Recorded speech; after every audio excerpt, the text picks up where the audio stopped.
Hello and welcome back to The Antidote, where after a month we are back to turn the tables on your media landscape. This is Greg McCarran. And this is Jeremy Roth Kushel. And indeed, we are back in the saddle. We've been gone for a few weeks, had some issues popping up on various things popping up, but we are back in the saddle and we're back in a big way. And I think that today's show, we have quite a bit of, I think we have a very important perspective to provide on some of the current events going on. And it seems that in the time that we've last talked to each other, it's like the world has been turned upside down in a couple of ways. You got the perhaps positive developments in North Korea, which also I don't know about. There's a lot of elements to that as well that could be that we don't quite know about, but also there's potential positive and negative ramifications come from that, but also what we're seeing with Iran and with the moves in Israel right now. And I don't see anything even remotely resembling any type of positive ramifications coming from those moves, which we're going to get into in a minute. But first of all, before we go, I'd like to thank Kevin Barrett for allowing me to be on with him for the last few weeks on False Flag Weekly News. And by the way, barring any type of major events going down, Jeremy and I will be co-hosting Friday morning on False Flag Weekly News. It'll be the two of us as Kevin is over in his travel to Iran in this very tumultuous time in that region of the world. So best wishes to Kevin while he's there. And thanks to him for allowing me to fill in for him, and also for allowing me to fill in on for his Truth Jihad program on Revolution Radio. So thanks to Kevin for that, and I appreciate the opportunity. I will be filling in for him again this Friday, and so we have that going on. So thanks to Kevin for that, and thanks to Alan Rees at No Lies for allowing us to be part of the be part of the show and for airing our program. So thank you to Alan. You're doing a lot of great work over there at No Lies, and you're one of the unsung heroes, I think, in this endeavor we call the Truth Movement. So thank you, Alan, and thank you, Kevin. And before we get into the current events and I think the events of vital importance that are going on right now, these are the kind of events with Iran, with Israel, that could shape the world for permanently alter where we're at right now in the world. Jeremy, I believe there are a few updates about your court case, and there was even some media articles put out about your case. Do you want to get into that real quick? Sure. And I just wanted to thank you, Greg, for stepping into the fold while I was gone, and in terms of False Flag Weekly News, and then also stepping into the fold with Kevin's radio program. And you're right about Alan Rees manning the boards, as they might say, in terms of a lot of the work that is done online in terms of key aspects of the truth media. Includes an upcoming online conference this year called Deep Truth, organized by the same women who organized the Left Out Forum last year. And as expected, the Left Forum again rejected all panels proposed, and so meanwhile, Alan Rees has stepped in again to host a really interesting whole weekend online conference the weekend after the Left Out Forum, or the Left Forum. And so I believe it'll be the second weekend in June. So thank you, Greg. While I had my family had a medical emergency that I needed to attend to and be with my family in Los Angeles. And people are recovering. My dad is recovering. And it was, some of the most intense weeks of my life. But it also has put in, it reminds me of the gift of life and the powerful gift of family. And so thank you so much for holding things down while I was gone. And meanwhile, yes, things have continued to develop not only in the larger world, which we pay attention to every week on The Antidote and attempt to do some dissection, reconstruction, understanding through analysis that could leave us in a place for taking knowledgeable action in terms of our situation, but also in terms of the intersection of that world with my own personal world. And although things were, it wasn't very strategically planned, I would say, in terms of the timing of the announcement and the filing of my civil suit in regards to the Kansas City Library arrest from 2 years ago now. It has now been filed.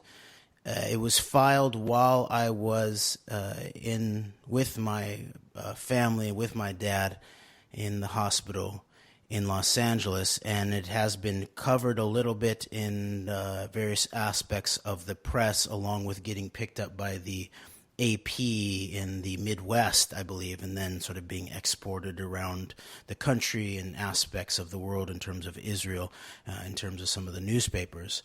So this is going to be probably a fairly long-term process in terms of the civil suit that we filed, that has to do preeminently about First Amendment claims against a multitude of actors from that evening. And so that's the key claim here. Large portions of the First Amendment were violated by some of these actors, including elements of off-duty police from the Kansas City Police Department, but also some of the private co-sponsors of the event, including the Jewish Community Foundation of Kansas City. And then along with that is not only a claim about civil rights violations, but also a conspiracy claim. And in the defense against some of these charges, we learned a lot through discovery about how all of this went down on May 9th of 2016, when you and I showed up at the Kansas City Public Library Plaza branch, known as the Plaza branch if you're from the Midwest. And we showed up there, and then we were apparently the focus of some attention by the security detail there. And it has come out that the leader of the security contingent, named in the suit, who has a background in not only in policing and SWAT and these domestic activities in policing, but also internationally in relationship. He apparently worked in Afghanistan, post 9/11 Afghanistan, in some contingent or in terms of security around Karzai, but other parts of the world too, I believe, including maybe Haiti. And so he apparently paid us some attention, and it looks like he knew who we were. And whether it was from our RSVPs and those were then run through databases of some sort, or whether he was using some type of biometric software that identified us by face immediately and ran that through databases, we don't know yet. And this is one of the reasons for filing this suit, is that I want to get to the bottom of what was actually done in fullness in an American public library in relationship to these very increasingly contentious and vital issues that have to do with Israel and the role of the Israeli power in intersection with Jewish power in the United States of America, especially in relationship to these very deep core traditions, not only in the American tradition, but I would also assert in the Jewish tradition, of things like actually hearing people out, the dialogical approach that is most obviously protected in relationship to the First Amendment in terms of speech, assembly, press, but also religion is in the mix here. And so a lot of these questions we'll be looking to answer moving forward, and to see whether there actually might have been an invisible checkpoint that could have been set up at what was known in First Amendment analysis as a designated public forum, a public event at a public library, and whether there was some type of viewpoint policing that was built in to the event in a structural way that then resulted in the arrest of a member of the public, but also a librarian, Steve Woolfolk, who I also believe is going to be filing suit, or has filed suit in terms of his own claims. So that's part of the backstory to the civil suit that we filed. And in addition to some of the private actors, there's claims made in terms of things like police training and then police supervision or oversight, which then, because of the setup of the Kansas City Police Department, and I believe it is the lone unique police department in the entire United States of America at this point that is not overseen by a locally administered board. And I think after the Ferguson uprising, in the St. Louis area, St. Louis at that point was the other police department that was overseen at the state level. But after Ferguson, I believe that was transferred to local administration. So I believe that the Kansas City Police Department at this point is the lone police department in the country that is administered from the state level down, meaning the governor of the state of Missouri actually is the one who's in charge of naming the board of police commissioners, all of whom apparently are named in the suit in relationship to aspects of failure to train or failure to supervise, in relationship to the way that a reasonable off-duty police officer would act in relationship to being privately contracted to provide security at a designated public forum, and people such as the current mayor of Kansas City and other characters who people can go look at and go read the suit. So far it looks like it's been covered. The coverage was started in the local Kansas City newspaper, the Kansas City Star, with a very thorough article titled "Man Arrested at Kansas City Library Event Sues KCPD Jewish Community Foundation," written by Ian Cummings and Tony Rizzo. Ian Cummings is the journalist at the Kansas City Star who did some of the original reporting back almost 2 years ago after the story began to come out.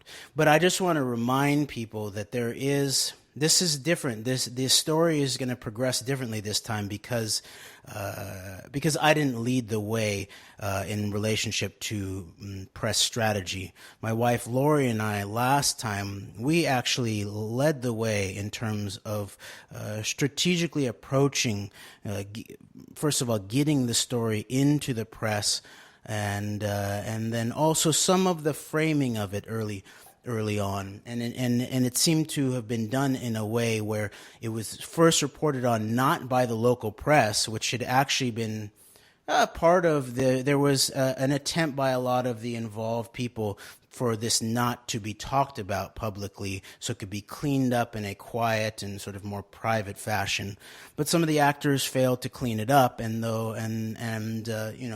I, along with others, including aspects of librarians, but definitely me and my wife, we believe that this was a key story that the people of the country and possibly the world needed to know about in terms of the apparent assault on the core of the First Amendment.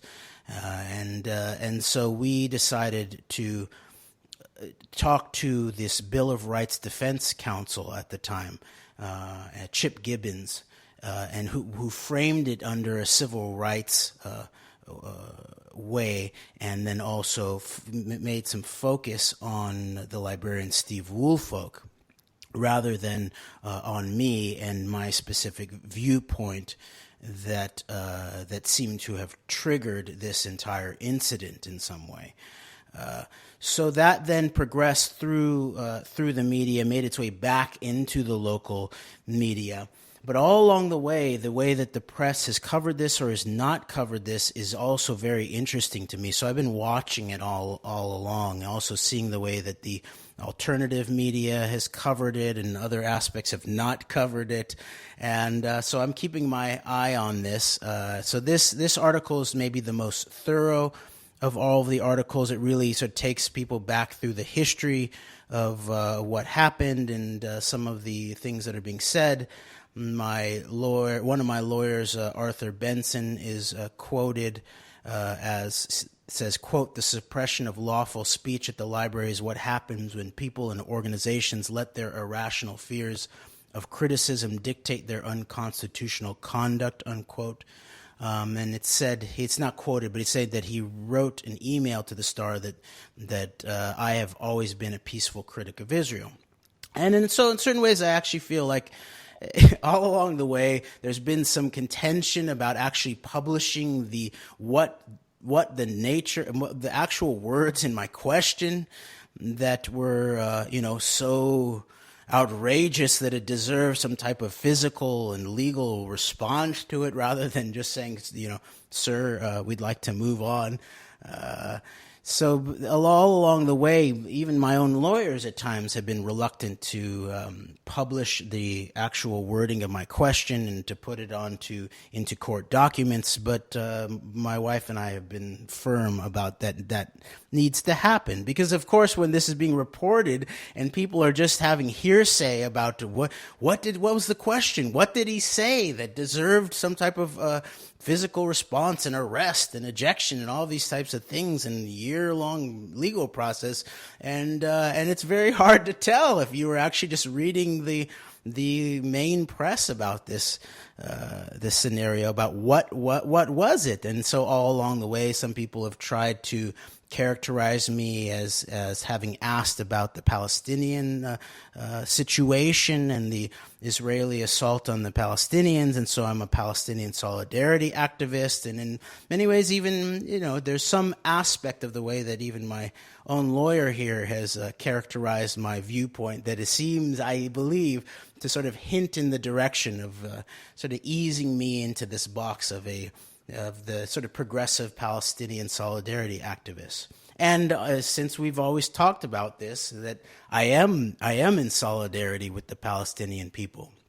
But what I was talking about that evening was not in relationship to specifically with the Palestinian people. It was actually very much in relationship to our American situation, and I would say to the Jewish situation.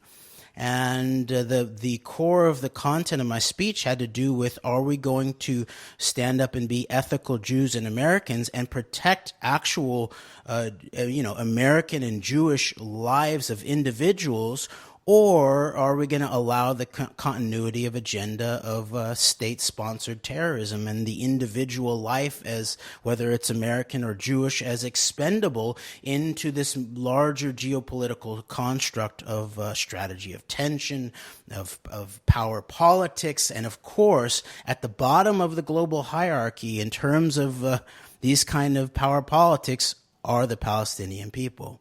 And so, as I said, when you and I were out in that lobby, Greg, there was an African American on duty policeman from Kansas City who showed up and saw me on the ground in handcuffs, and I said, "This looks like the Palestinification of the American people."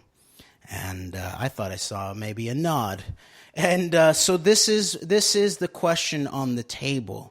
Is this what will increasingly America will look like if the 9/11 treason, which apparently involves high level elements of both U.S. and Israel in some type of collaboration, and definitely sort of Zionist politics as core to the entirety of the whole war on terror agenda.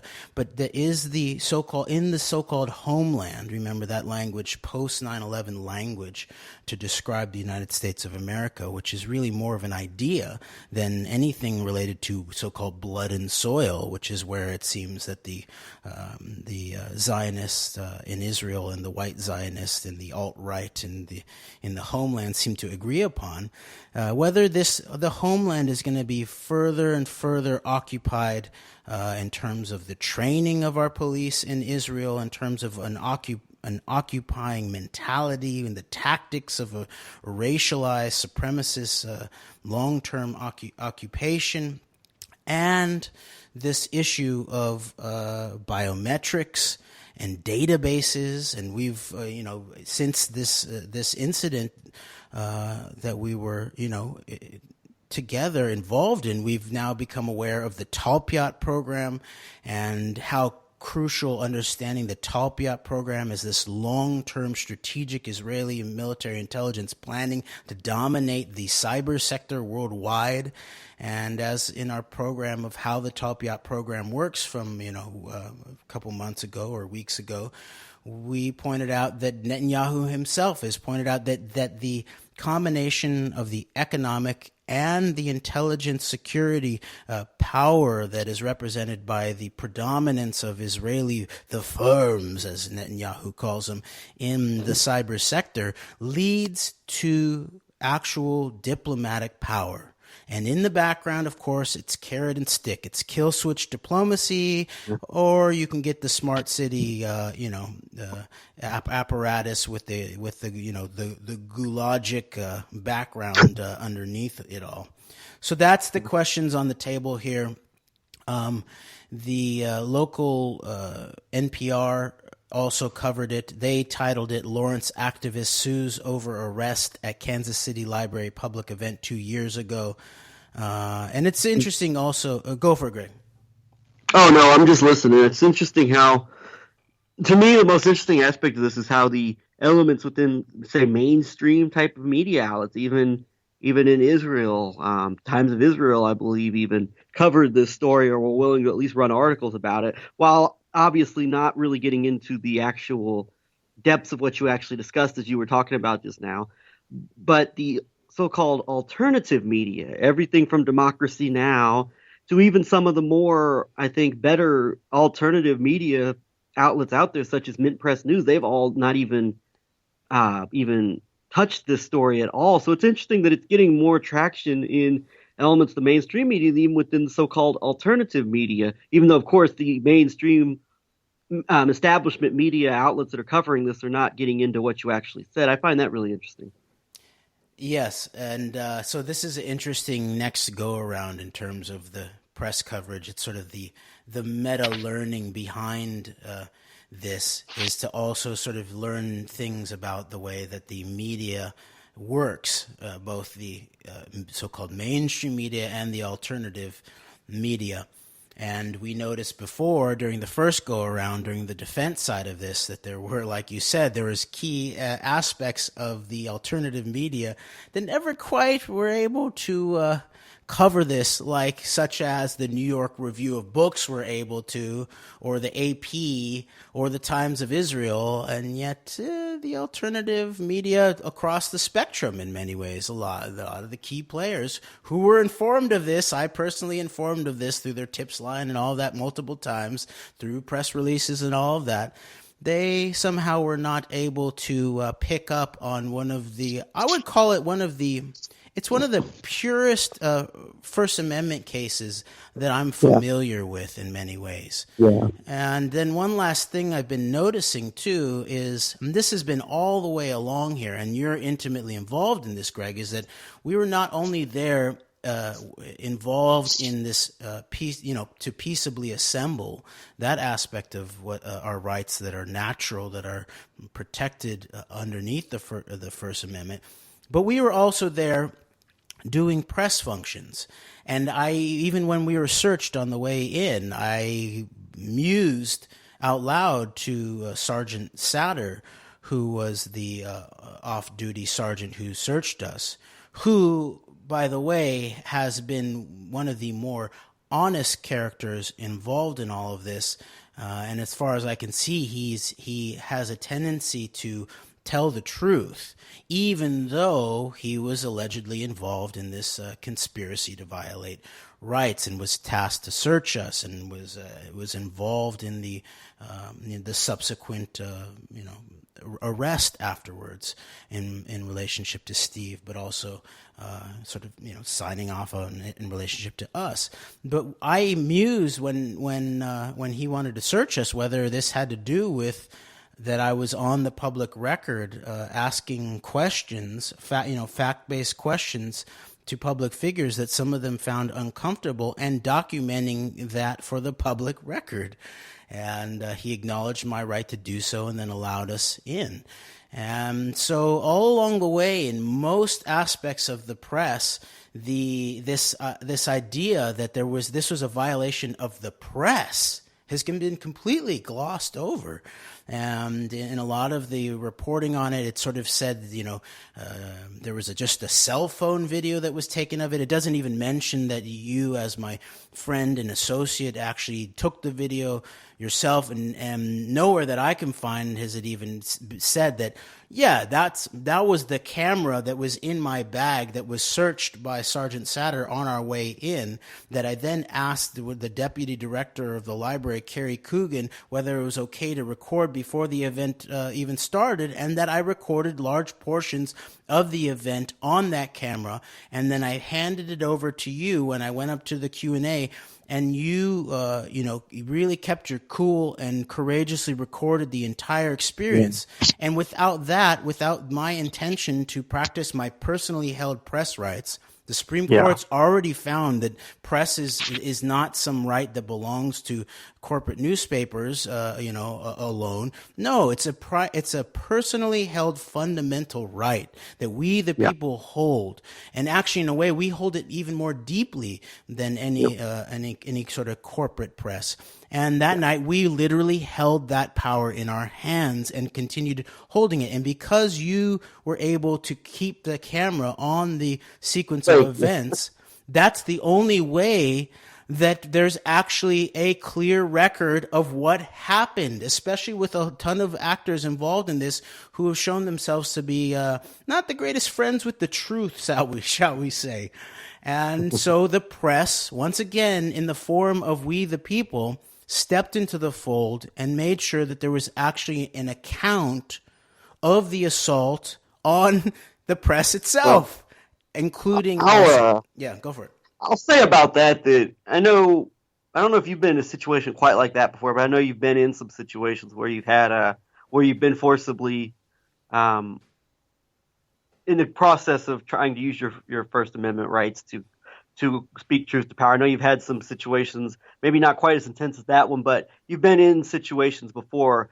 Myself, I'd never been into a situation like that, so my instinct was to record it, but in the process of recording it, to hold the camera away from the proceedings.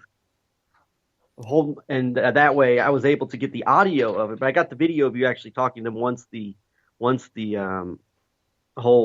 process began of you being forcibly removed. I just had an instinct to just move the camera away. I think because if I had been videotaping them, I think it would have been probably forcibly confiscated from me. So I'm glad I did that, and so that worked out the best for us. You have any final thoughts, statements, talk about this before we say about this whole situation before we move on here? Yeah, I think you did have really good instincts, and you were able to record the inside of what actually happened in terms of the forcible ejection, and when they grabbed me inside, in a way that became part of the court record when Steve was ultimately acquitted of the 3 charges against him, the video that you took was played in the courtroom. And then, yes, I think you're right that because of some of the aspects of police in relationship to cameras and how it's sometimes seen as some type of affront or a threat or that type of thing, I think you really played it in the proper way outside in the lobby in terms of getting some video but getting all the audio so that we actually have an objective record of who said what and when. And then last thing is that the third aspect, the third sort of major part of the press that picked up on this was the Times of Israel, and they just picked up on the AP story, but they then sort of threw their own gloss and framing of it, and they titled it "Jewish Man Sues Over His Arrest for Criticizing Israel at Dennis Ross Panel. Suit alleges Jeremy Rothkuchel's free speech rights were violated when he was booted from event for questioning Jewish states' policies." And what's interesting about this is that in the midst of this, the press does not really quite get the details right here.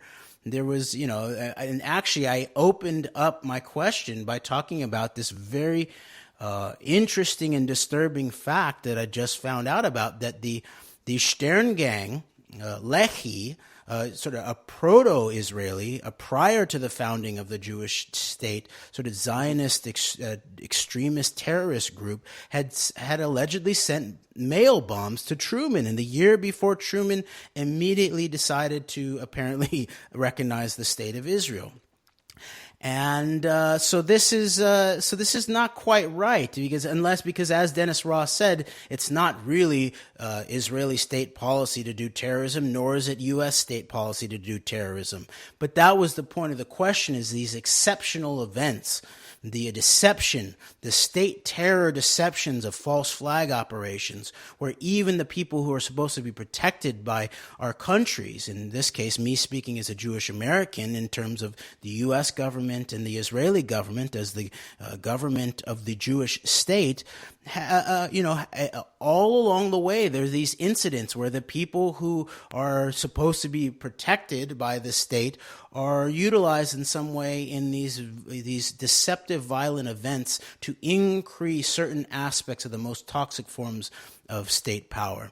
And just last thing on this is it's very, it's like me saying that I'm sort of a critic of Israel or against Jewish state policies. It's like saying I'm a critic of murder or I'm a critic of treason. There's sort of rule of law. I'm not talking, I'm not an expert on the background of the Palestinian, in the legal Palestinian situation in relationship to the land and all of that type of thing. I am very interested, and I am a long-term lay, self-taught expert in relationship to things like September 11th and the ongoing cover-up of that in my own country here in the United States of America. And increasingly, I'm more and more educated and aware of the role of specifically Jewish Zionist power in relationship to the domestic politics of the United States of America. So that is some of what's going to be looked at here. And then just finally, last interesting thing here in terms of the photo that the Times of Israel use is they used a screenshot from a YouTube presentation of mine at the Left Out Forum last year when I was actually talking about this case, and also I mentioned Talpiot in the midst of that talk. So in a certain way, I would say this is indicative of that the Times of Israel, the people behind the Times of Israel, are basically saying, we are aware of your work on Talpiot, we are aware of your associations around Talpiot, and we are aware of the, your online speech in many ways. So we'll keep reporting on this as we move forward. But thank you so much, Greg, for being my friend and loyal associate in the midst of this. And it was a very difficult situation, and it was like nothing that I've ever faced before, especially at a library. I've never been touched at a public library like that. I've been threatened with security, with Christopher Hitchens, that type of thing. But that was something I was not prepared for that evening. And so I appreciate you being thrown into that kind of chaotic situation and police and all of that, and really having a lot of presence of mind and courage in the midst of that. So So to you and also the librarian Stephen Woolfolk, who's told the truth the whole way, who courageously stood up for his and the libraries and the depth of American principles in relationship to the importance of being able to speak freely in a peaceable assembly around things that matter, and especially in relationship to the content and viewpoint of speech that some may find uncomfortable or disconcerting or controversial, and that it's so important that we hear each other's perspectives in the midst without a call for violence or state legal action. Yeah, for sure. And thank you for for being able to take part in that and be able to go up and speak with Ambassador Ross. And it's not to toot our horns here, but these are the kind of times when you realize that you are on to something with as far as actual rhetoric and actual being able to speak things and being able to express things that are a threat to people with positions of power and influence. And this whole situation, that was my first. I think that was my first real brush with that type of entity. And thankfully, I got out of it without any type of harm done to me. I wasn't put in jail or anything. And I know you ended up having to spend a little bit of time in jail, and were taken to. And Stephen obviously had some physical damage done to him. So I'm grateful that didn't happen to me, and I pretty much avoided any type of physicality with the quote unquote law, quote unquote enforcement who was there at the there who was responsible for the situation getting to the level that it did. But it's the cases like that where you realize not only that that you do have the power to speak truth to power, but also that you realize that it's important to continue to be into something like this, because when as in situations like that, you realize that you do have a lot of important things to add and input. And even in situations like that, I know that you wouldn't trade a situation like that for the ability to speak the truth. So I appreciate you for that, Jeremy. And so we're going to keep people updated on this whole thing as time goes on here and more developments are made. And actually, this is a good segue into what we're going into current events and the whole topic of September 11th, 9/11, ongoing treason, ongoing deception. Was the actual context of what the question Jeremy asked Ambassador Ross, and this was left out of pretty much all the mainstream or media accounts of this event, and it figures directly into what's going on right now, both with the Iran deal being destroyed by Trump, and also with the moving of this embassy from Tel Aviv to Jerusalem, and all the celebrations taking place in Israel, and from all of the Trump supporters within in the media, within activism, and all this. Even Alex Jones is using the occasion and the coinciding massacre of Palestinians taking place today by talking about how the liberals and the radical Muslims want to enslave everyone, and therefore we must make a choice to support Israel over the evil globalists. And so, all of this is directly relevant to what the question you asked, and it's the 9/11 deception that allows Israel to continue and Zionism in general, Jewish power or elements of global Jewish power, particularly here in the West, that have a particular outlook on Israel, a particular view, and a particular MO for events in the Middle East and in Israel, that are able to continue to perpetuate all of this influence, which leads to decisions such as this embassy and the tearing up of this Iran deal, which never should have been in place in the first place, quite frankly. And I believe before we get into this, you have a clip of Jared Kushner at the embassy opening that kind of summarizes the atmosphere and this deception and this whole narrative. If you want to play that real quick. Okay, yes. Let me see if this will work.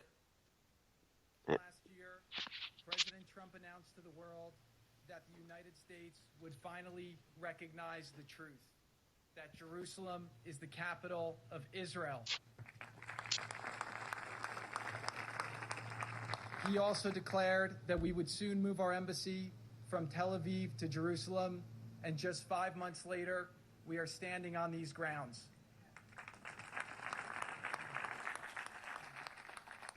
While presidents before him have backed down from their pledge to move the American embassy once in office, this president delivered.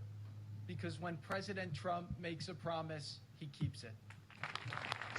President Trump was very clear that his decision and today's celebration do not reflect a departure from our strong commitment to lasting peace, a peace that overcomes the conflicts of the past in order to give our children a brighter and more boundless future. As we have seen from the protests of the last month and even today, those provoking violence are part of the problem and not part of the solution. Those provoking violence, yeah. So I guess in the library context, that would be you and me. We were the ones provoking violence, I guess. Of course, yeah. What is the saying? Jew cries out in pain as he strikes you. Well, definitely, Jared Kushner is definitely crying out in pain. Yeah. It's but I mean, that right there, I think, is just a summary, and this is what you're hearing throughout the pro-Trump media. And I want to make a distinction here. This is not coming from Bill Kristol. This is not coming from David Frum. This is not coming from those who we have been led to identify as being the neoconservative movers and shakers. No, this is coming from a whole nother element of this, I think, of this conservative, this Republican right-wing foreign policy establishment that is very powerful in both America and Israel. It's not the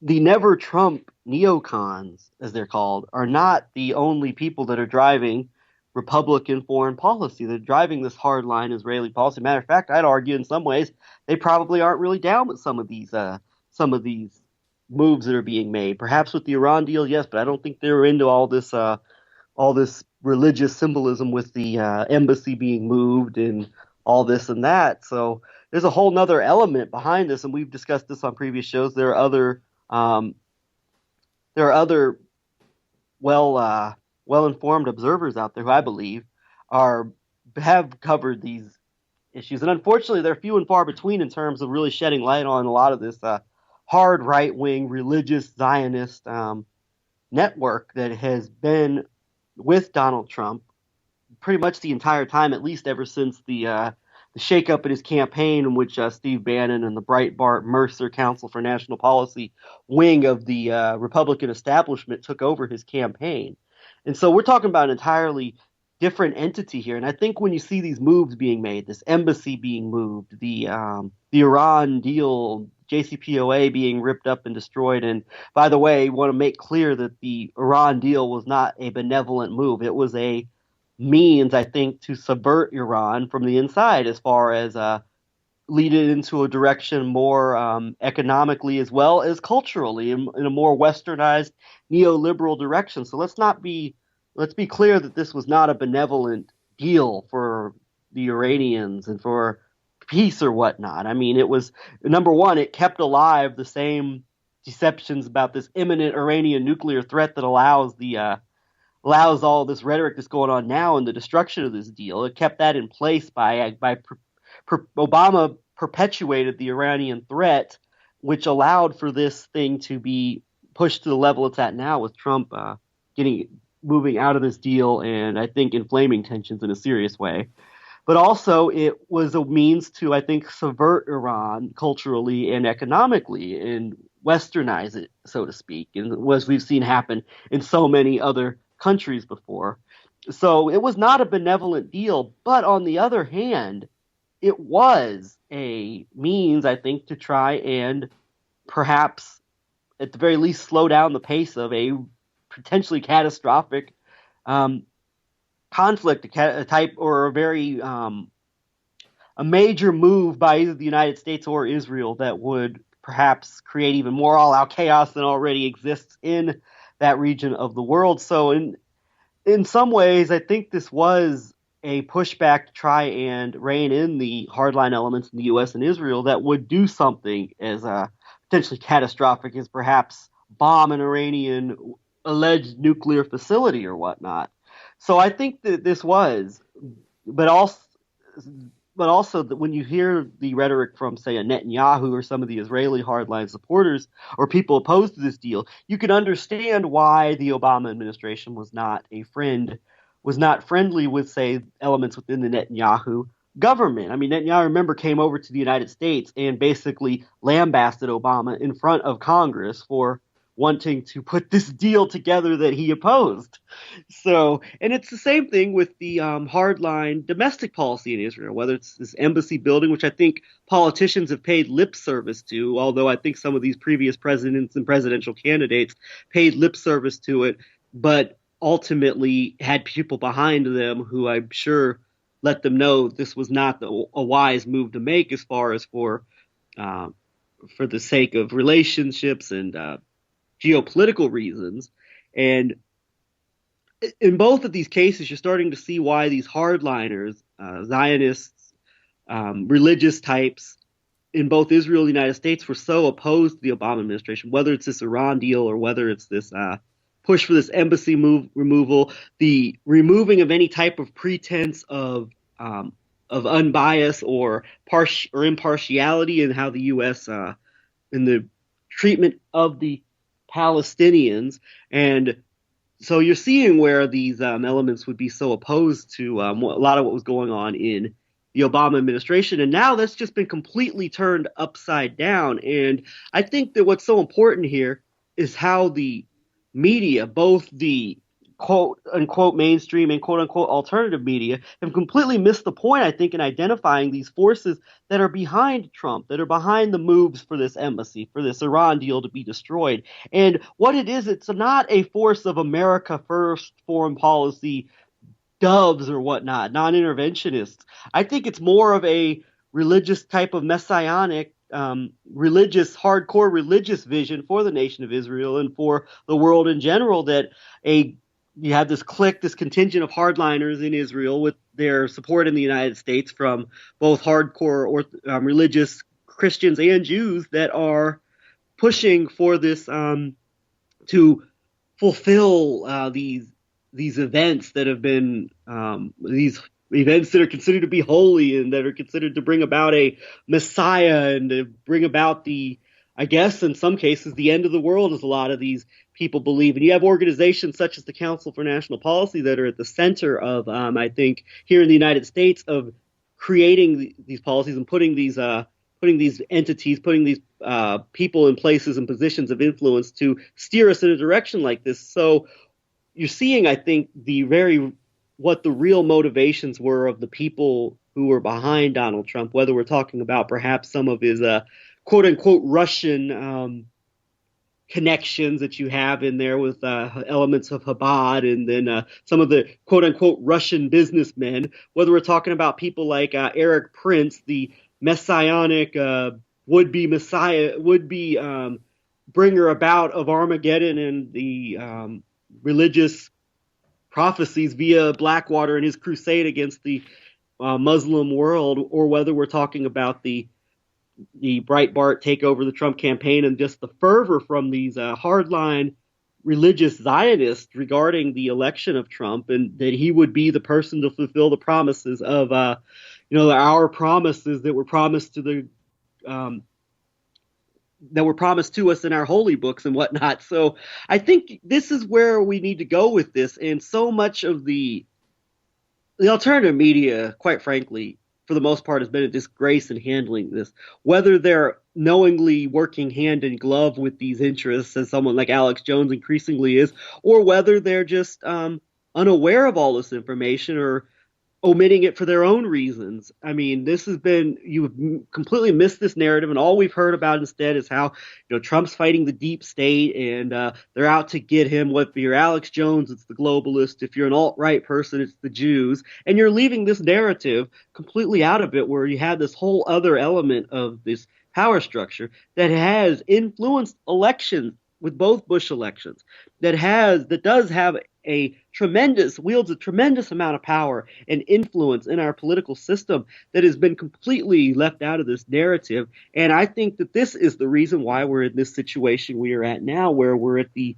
we are at the very we could very well be at the precipice, and I don't want to sound like an alarmist here because we've had these situations before where there's been threats of, oh, noise, oh, something happened with Iran or whatnot, imminent, and it's all been smoke and mirrors, I think. But I will say, before I let you talk, Jeremy, there's one major difference between previous administrations and this one.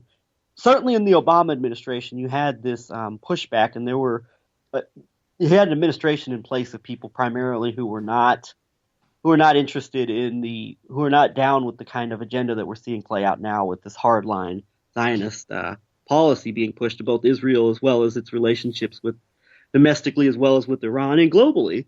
And then even in the Bush administration, there was pushback, as in the second half of the Bush administration, as evidenced by people like John Bolton speaking out towards the end of the administration.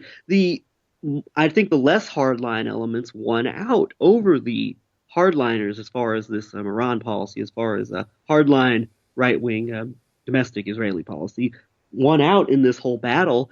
And as bad as the Bush administration was, I think that's pretty much a fact at this point. That is what happened. Now, I think with people like McMaster and Rex Tillerson, who were, I guess, the quote-unquote foreign policy realists in the administration, put in place that Secretary of State and National Security Advisor. And by the way, I think if Michael Flynn had last, we would have seen this push with these hardline moves, I think would have been put in place much sooner than they were if he had actually stayed in his position. But now that the people like McMaster and Tillerson, the so-called adults in the room, as they put it, are out, and now you have people like Bolton and you have Mike Pompeo, who is quite possibly one of the biggest, quite possibly the biggest hardliner in Congress against all things related to Iran and taking a real hardline hawkish stance on the Iran issue, and Nikki Haley at the United Nations leading this the foreign policy influence within the Trump administration. And then, of course, you've got the hardliners with David Friedman as the ambassador to Israel. And I think at this point, the voices that would perhaps push back against some of these elements are out of the way now. They're not there anymore. And I think that this is something that is much different. I think this is different than previous administrations, and I think this is reason to, at the very least, continue to be very concerned about the possible real increase in hostilities. And at the end of the day, we have to be concerned that something major there could be some major things taking place with regards to all of this. Just looking at the people who are in place now and pretty much the pushing out of the less hardline voices that were in there. Not to say they're good people, but they were not interested in a military conflict with Iran or some type of attack on some type of alleged nuclear facility. So I think with this shift here, I think we've got this in place, and you've got the voices that would normally push back against these kind of things don't really have much of a voice anymore in this administration. That's a precedent that was not in place in previous administrations. Jeremy, your thoughts? Yes, beyond the blatant hypocrisy of the moment in terms of these actors, in terms of Kushner and his speech about this is just really an opening to peace, and then there are those who are provoking violence in relationship to the Palestinian people, including women and children who were shot basically on the other side of the fence of an open-air prison, probably the biggest in the world. Beyond that hypocrisy, there's also this weaponized, false prophetic biblical underpinning to all of this, like you pointed out, including in terms of these two pastors who were brought in for this momentous occasion are both sort of extremists of some sort. Pastor Robert Jeffries said Jews will go to hell. Islam is, quote, a heresy from the pit of hell.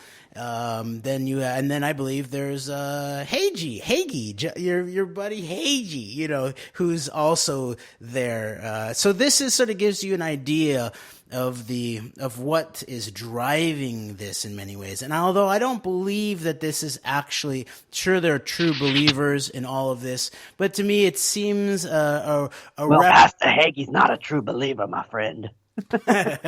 There does seem to be in the background this whole way that the W. Bush administration was very cynical. This Robert Jeffress, he's proof that you can say whatever you want pretty much as long as you support our greatest ally, Israel. Yeah, you can curse the Jews to hell as long as you support the machinations of the crime minister of the Jewish state, I guess. But we've seen this kind of thing over and over again in this era. It's becoming pretty obvious. And so this cynical use of the weaponized prophecy in the age of the Schofield Bible, where most intensely the Southern Baptists, which I believe is where Jeffries comes out of, they have been intensely mentally sort of torqued in relationship to that the way to support the Jewish people is basically just to get behind the worst propaganda of the Jewish state. And so there's that aspect. And then in terms of Iran, the deal with Iran was very much what you would call a soft power result, as Joseph Nye, I believe, is his name, who came up with the nomenclature of soft power and hard power. And so it's basically I'm just going to read from the Wikipedia page. Soft power is the ability to attract and co-opt, rather than by coercion. Hard power, which is using force or giving money as a means of persuasion. And so in many ways, there is hard power behind the Iran deal, the sanctions, the threats, all of that. But in the midst of it, I believe is, as you said, it's soft power. It's the trying to attract and co-opt and persuade into a globalized sort of neoliberal fascist economy that the Iranian elite can now have a seat at the table. And of course, there's a very complex relationship to the Iranian government, all the way back, of course, to Operation Ajax and the overthrow of Mossadegh, but then also the Bush CIA involvement in the installation of original Ayatollah Khomeini, and the gifting of him of assassination lists and all of that. And of course, the sort of soft power, hard power pincer move of the worst aspects of the West towards the rest of the world is also mirrored in many ways in terms of the usage of sort of certain sort of hard line aspects, often perverted aspects of Islamism in relationship to the Muslim Brotherhood, its relationship to the UK or the U.S. involvement with Iran originally, but I'm thinking more of Al-Qaeda and Taliban, or even the Israeli involvement with the foundation of Hamas. And so what's in the middle that's so most threatening, that I believe we need to look at in relationship not only to international politics but also national politics, is a coalition, political coalition. In the case of the Middle East, it was always the threat of pan-Arab nationalism, where you could have a politics where religious differences, ethnic differences could be included in a larger political guiding idea. And so in the midst of, I think, of what you've accurately represented, that the hardliners are making their move right now in relationship to aspects of this Trump administration. And it's also showing that the soft power is not left behind, and the incorporation into the neoliberal fascist economy, I believe, is part and parcel of this whole Korea unification thing. And so while the aspects of the Trump administration are making the potential threats and the hard power moves on both in Jerusalem but also against Iran, they continue with the so-called soft power. And I guess we're in our last seconds here. Yeah, go ahead. That Joseph Nye said that the best propaganda is not propaganda, and that during the information age, quote, credibility is the scarcest resource. So we will continue to work in the realms of credibility, which must be based on truth and analysis based on the truth. And our politics must be based on that. And let the truth lead, not icons and weaponized false prophets of all sorts. So I guess until next week, where we should continue this conversation. I guess Antidote, we out, Greg. Have a good one. You too.